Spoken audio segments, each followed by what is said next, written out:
This is letter A. At ang tunog ay A.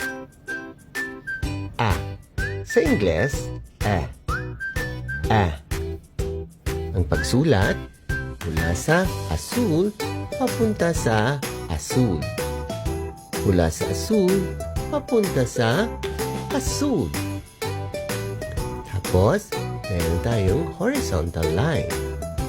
This is letter A. At ang tunog ay, sa Tagalog o Filipino, A. Sa Ingles, A. This is letter B. At ang tunog ay B.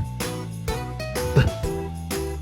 Ang pagsulat, mula sa asul, papunta sa asul. Tapos, biglang liko sa kanan, another biglang liko sa kanan. Letter B. At ang tunog ay B. This is letter C. Dalawa ang tunog ng letter C. Sa Tagalog, K. O kaya S. Sa Ingles, ganun din. K. At saka S. Letter C. Isang paikot. Ulitin natin.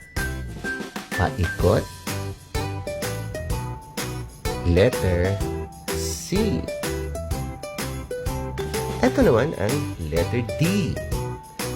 Mula sa asul, papunta rin sa asul. And then, isang paikot sa kanan. Letter D. At ang tunog ay D. D. Letter D. Ulitin natin. Mula sa asul, papunta sa asul. Paikot sa kanan. Letter D. This is letter E. At ang tunog ay E. E. Mula sa asul, papunta sa asul. And then horizontal line, horizontal line, horizontal line. Letter E. At ang tunog ay E. Ulitin natin. Mula sa taas na linyang blue, papunta sa linyang blue. Meron tayong horizontal line sa taas, sa gitna, at sa baba. Letter E. Ito naman ang letter F. At ang tunog ay F. F. Ito ay kagaya din ng letter E, pero wala siyang horizontal line sa baba. Okay? Mula sa asul na linya, papunta sa asul na linya. Horizontal line sa taas, horizontal line sa gitna, at wala ng line sa baba. Letter F. At ang tunog ay F. F. Ito naman ang letter G. At ang tunog ay G. G.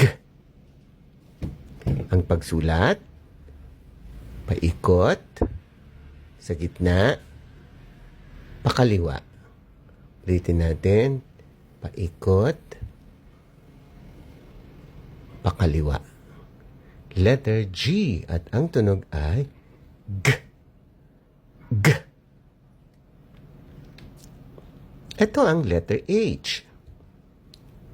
Ang tunog ay H. H. Ang pagsulat, mula sa asul, papunta sa asul. Mula sa asul, papunta sa asul. At meron tayong horizontal line sa gitna. Letter H. Ulitin natin.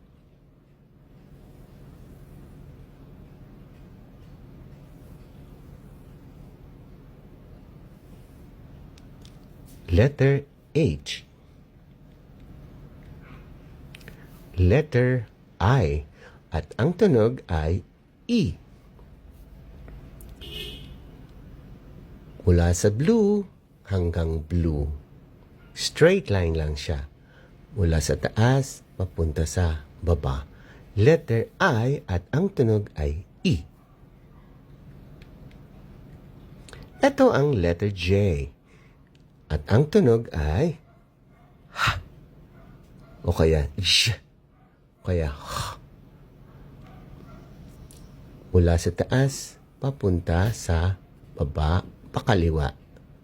Mula sa taas, pababa, pakaliwa. Letter J.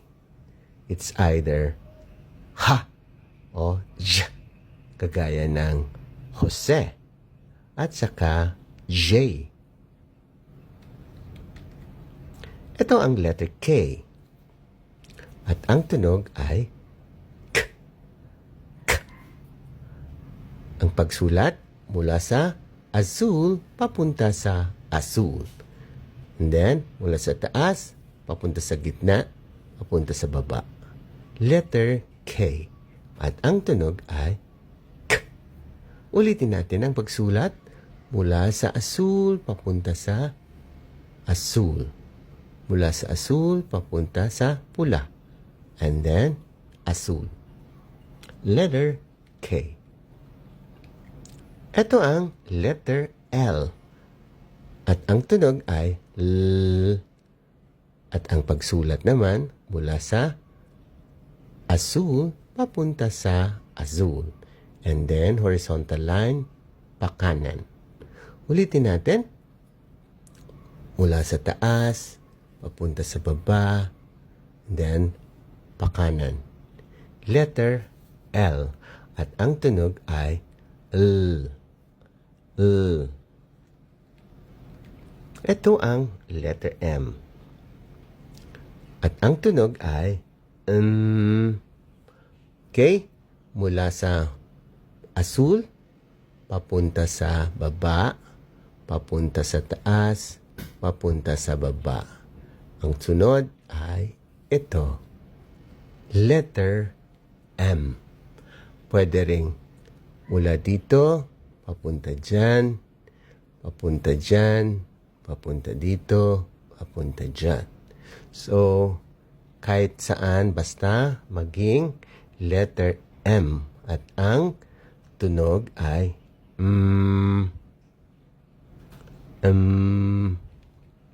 Ito naman ang letter N. At ang tunog ay ang pagsulat mula sa taas papunta sa kanan, mula sa taas papunta sa baba, and then mula sa taas pababa. Ulitin natin.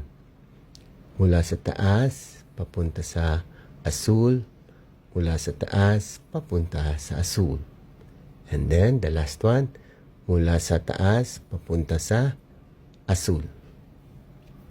Letter N. At ang tunog ay O. At ang tunog ay O. Isang bilog. Papunta sa kanan, isang bilog. Ulitin natin. Mula sa taas, papunta sa baba, pakanan, and then, yan, letter O. Ito naman ang letter P. At ang tunog ay P. Ang pagsulat mula sa azul papunta sa azul. At saka isang pabilog papunta sa pula. Ulitin natin mula sa taas, pababa. And then, pabilog sa kanan. Letter P. At ang tunog ay Ito naman ang letter Q. At ang tunog ay K. K. Isang bilog at isang maliit na linya. Isang bilog at maliit na linya sa baba. Letter Q. At ang tunog ay k, k. Ito ang letter R. At ang tunog ay er. Ito ay isinusulat mula sa taas papunta sa baba. May kunting bilog, tapos papunta sa baba. Letter R. At ang tunog ay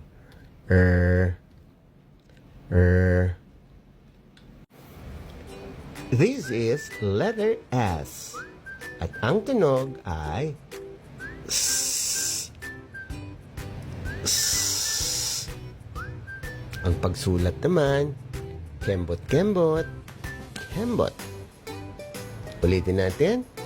Kembot sa kaliwa, kembot sa kanan. S. At ang tunog ay S.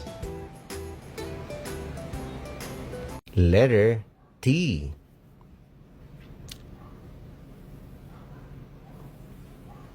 At ang tunog ay T.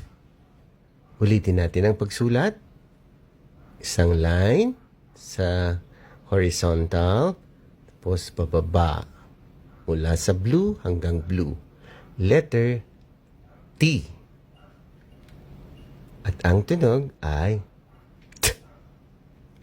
Ito naman ang letter U. At ang tunog ay dalawa. Pag Filipino, U. Ang Ingles, A. Ang pagsulat, mula sa blue hanggang blue pataas. Ulitin natin. Mula sa blue pababa, papunta sa kanan, hanggang taas. U. Ito naman ang letter V. At ang tunog ay V. V. Mula sa blue hanggang blue, papunta sa blue. Letter V. Ulitin natin. Mula sa asul, papuntang asul. Papunta sa asul. Letter V. Ito naman ang letter W. At ang tunog ay Hu. Hu. Sa pagsulat, mula sa blue hanggang blue. Akyat ulit, pababa, akyat ulit. W. Ang tunog, Wu. Wu. Ito ang letter X. Ang tunog ay X. X. Ang pagsulat, mula sa blue hanggang sa blue. Mula sa blue hanggang blue. Letter X. At ang tunog ay X. Ito naman ang letter Y. At ang tunog ay Y. Ang pagsulat naman mula sa blue papunta sa baba. Mula sa blue papunta sa pula and then baba. So again, ulitin natin. Mula sa asul, papunta sa pula, papunta sa asul. Lalagyan natin ang buntot. This is letter Y. At ang tunog ay Y. Ito naman ang letter Z. At ang tunog ay Z. Ang pagsulat, mula sa blue, papunta sa kanan, pababa, and then papunta sa kanan. Letter Z. Ulitin natin.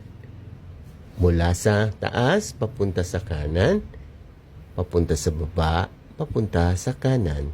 This is letter Z. At ang tunog ay Z.